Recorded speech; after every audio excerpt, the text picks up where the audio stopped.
Imagine a country the size of Maryland with an economic punch that would make Mike Tyson jealous. A pint-sized powerhouse nestled in the northwest corner of Europe with 18 million people and a $1 trillion economy. We're talking about a GDP per capita of more than $63,000. Not too shabby for a place most people associate with tulips, windmills, and getting high in coffee shops, eh? This isn't science fiction. It's the Netherlands. Small, unassuming, but capable of delivering an economic roundhouse kick that'll make your head spin faster than a Dutch windmill in a hurricane.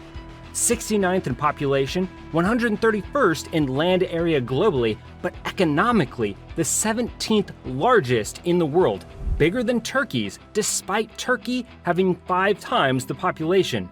Even more than half the size of Russia's economy, the largest country on Earth with 8 times more people.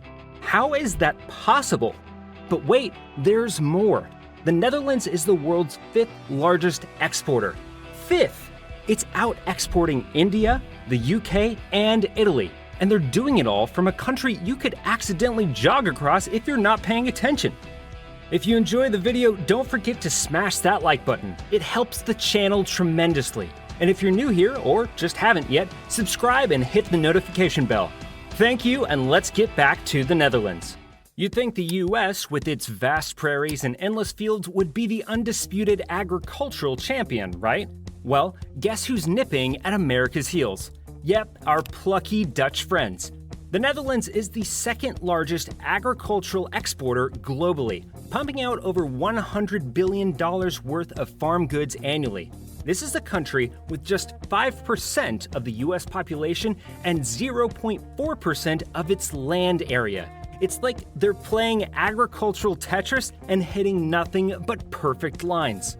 About 20 years ago, the Netherlands took on a big challenge: how to feed its growing population with half the resources. And guess what? They nailed it. This tiny country not only pulled it off, but also became the world's 2nd largest exporter of agricultural products, right behind the US. How did they do it? 2 words: technology and efficiency. Picture greenhouses covering an area twice the size of Manhattan, kitted out like something from a sci-fi movie.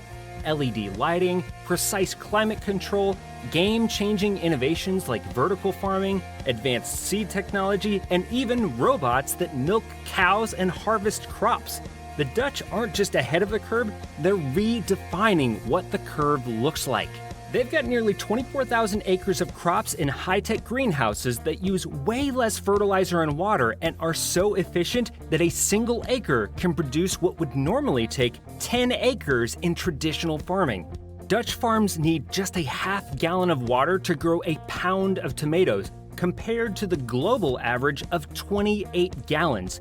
That's agricultural alchemy.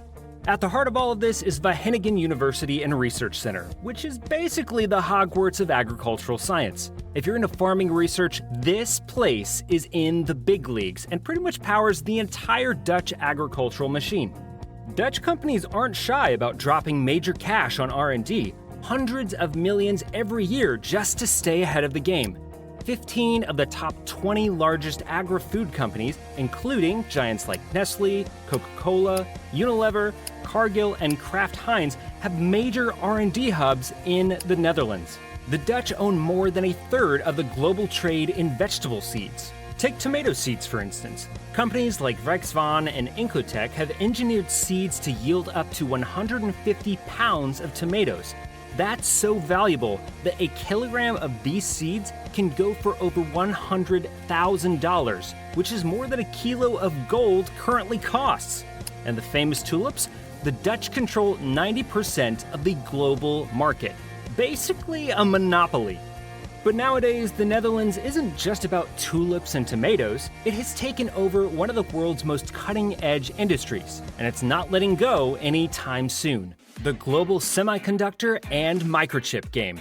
And guess what? This tiny country might just be the kingmaker in the epic showdown between the US and China for 21st century dominance. Ask anyone where the world's tech capital is, and you'll probably hear names like San Francisco, Silicon Valley, or Seattle, or even Taiwan, home to TSMC, the largest chipmaker in the world. But how many people would guess that one of the real heavyweights in global tech is in a small Dutch town called Veldhoven, population 45,000? Have you ever heard of it? Well, now you have, and it's the home base of ASML, a company you've also probably never heard of, but absolutely need to know about. Short for Advanced Semiconductor Materials Lithography, ASML is Europe's tech giant and the third most valuable company on the continent, with a market cap north of $350 billion as of August 2024. That's about a third of the entire GDP of the Netherlands. ASML is the only company on the planet that makes the ultra-high-tech lithography machines needed to produce the latest semiconductor chips. You know, the stuff that powers everything from smartphones to satellites and from AI to metaverse. In other words, ASML has a stranglehold on the 21st century semiconductor trade that might just outshine the Dutch spice trade monopoly of the 1600s. What makes ASML so special? They are the only manufacturer of the extreme ultraviolet, or EUV, photolithography machines to craft the most advanced chips out there. It took them 17 years and 6 billion euros to perfect this tech, but by 2017, their gamble paid off big time. Now, tech giants like Intel, TSMC, and Samsung are all clamoring to get their hands on those $300 million mega machines.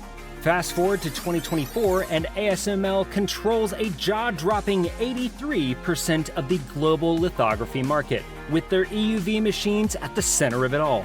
The world's tech industry has never been more dependent on the Netherlands. They say God created the earth, but the Dutch created the Netherlands. No other country has been so meticulously crafted by its people, turning what nature intended as a soggy marshland into a thriving economic powerhouse. For centuries, the Dutch have been engaged in an epic wrestling match with the sea, and spoiler alert, they're winning. Everywhere you look, there's evidence of their aquatic smackdown. Windmills that once pumped water out of farmlands like giant straws, canals crisscrossing the country like a watery highway system, and dikes standing guard against the ever-encroaching waves. 20% of the Netherlands has basically been stolen from the sea over the past 700 years. Dutch engineers have been playing a real-life game of Settlers of Catan, expanding their land without firing a single shot. And now, as climate change threatens to turn coastal cities worldwide into the next Atlantis, who are you gonna call? Floodbusters. I mean, Dutch engineers. From New York to Bangladesh, they're exporting their water wrangling expertise, turning their age-old battle with the sea into a booming business. But the Dutch mastery over water isn't just about keeping it out, it's also about letting the right stuff in. Enter the Port of Rotterdam, Europe's aquatic superhighway. This behemoth sprawls across an area larger than Manhattan, with 4 fully automated terminals working 24/7. Thanks to this maritime marvel, the Netherlands has become a petrol-pumping warehouse.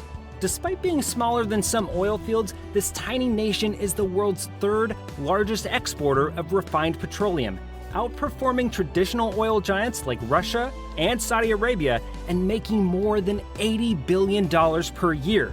It's David versus Goliath, but David's got a refinery and a really efficient pipeline network and port. So what's the secret sauce behind the Dutch economic miracle? It's a mix of innovation, efficiency, and a can-do attitude that would make even the most optimistic self-help guru blush. So the next time you hear about the Netherlands, don't just think about tulips and windmills. Think about a nation that's quietly shaping the future of global trade, technology, and sustainability.